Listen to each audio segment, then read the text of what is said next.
तो this is a single pilot jet. जी ये इसमें भी क्लासिफिकेशन होती है जिसमें आपका को पायलट भी हो सकता था?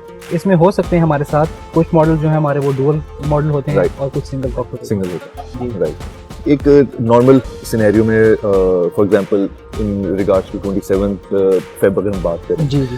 तो उसमें क्या प्रोटोकॉल होती है कि from setting up the plane और उसमें प्लेन तक आपके जो फाइटर जेट है उसमें बैठने तक, उसको थोड़ा सा अगर आप ट्रेनिंग की सबसे खूबसूरत बात यह है कि जो हम ट्रेनिंग कर रहे हैं ये हम उसी दिन के लिए कर रहे हैं। यस तो जो हमारी बेसिक्स हैं, जो हम शुरू से पीएफ एकेडमी रिसालपुर से जब हम स्टार्ट करते हैं, तो वही चीज़ें हम स्टार्ट करते करते इम्प्रूव करते हैं और वो बेसिक्स जो बिल्ड हो जाती हैं हमारी, हम उसी को लेके आगे चलते हैं। तो देयर इज़ नथिंग स्पेसिफिक और कोई पर्टिकुलर चीज़ कि अगर हमने कुछ और कोई ऐसा दिन है जिस पे हमने फॉर एग्जांपल हमने अपना रिस्पांस देना है तो उसमें कोई चीज़ डिफरेंट होगी।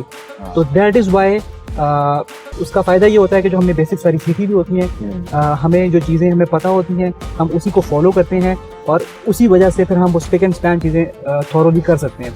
एग्जैक्टली, जबरदस्त। अच्छा सर, जिस तरह मैं अगर एग्जांपल दूं, फार्मूला F1 में पिट स्टॉप होता है और आपका बिल्कुल वो उसमें छोटे छोटे सेकंड्स भी जो हैं वो बड़े कीमती होते हैं, तो क्या इसमें भी बिल्कुल एग्जैक्टली उसी तरह है from setting up the ladder और प्लेन की मेंटेनेंस और चेक और बिल्कुल आपने आपके टेक ऑफ से पहले, क्या वही सब चीज़ें उसी नौयत की जो है वो इंपॉर्टेंस रखती हैं टाइम के हवाले से? बिल्कुल, आपने ये बहुत अच्छी एग्जांपल दी आपने।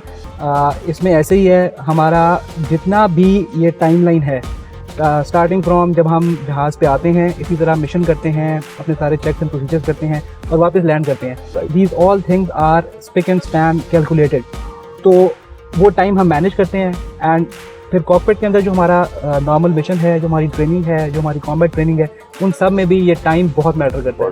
तो वो चीज़ें फिर हम उसी लिहाज से उसी तरीके से हम मैनेज करते हैं। ज़बरदस्त। जिससे आपने बताया कि टाइम इज़ वेरी इंपॉर्टेंट और उस हवाले से once you're flying and let's say you're in a combat, तो उसमें जो रिफ्लेक्सेस हैं, हाउ इंपॉर्टेंट आर रिफ्लेक्सेस, और कोई रिफ्लेक्स को इम्प्रूव करने की भी खास ट्रेनिंग होती है या वो विद टाइम चीज़ डेवलप हो जाती है, उसके बारे में आप कहते हैं? जी, इसमें हमारी जो ट्रेनिंग होती है एकेडमी से, उसमें ये सारी चीज़ें इंक्लूडेड हैं। जिस तरह फ्लाइंग के अलावा भी जो हमारी एकेडमी में रूटीन होती है, हमारे टाइम टेबल्स होते हैं, हमारी जितनी भी प्रोसीजर्स हैं हमारे, वो सारे हमें इस चीज़ को इम्प्रूव करने में हेल्प आउट करते हैं।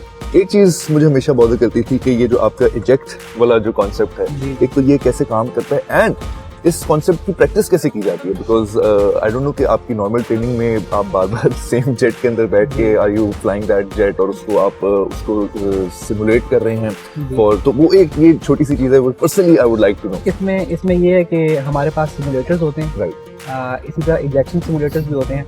तो वी डू दी प्रैक्टिस उन सिमुलेटर्स के अंदर। एक्चुअल जहाज पे वो ऑफ कोर्स नहीं हो सकता, तो हम सिमुलेटर्स पे प्रैक्टिस करते हैं। वो चीज़ें सारी प्रैक्टिस के साथ साथ हमारी सेकंड नेचर होती है। गॉड फॉरबिड अगर रिक्वायरमेंट है इजेक्शन की, तो we can do that in a comfortable way and we have at least practise it. ये सारी चीज़ें इस तरह मैंने बोली। ज़बरदस्त sir, it was lovely knowing talking to you from the very inside of the fighter jet, and I think you and me, we're both off to our next adventure. Thank you very much. Thank you.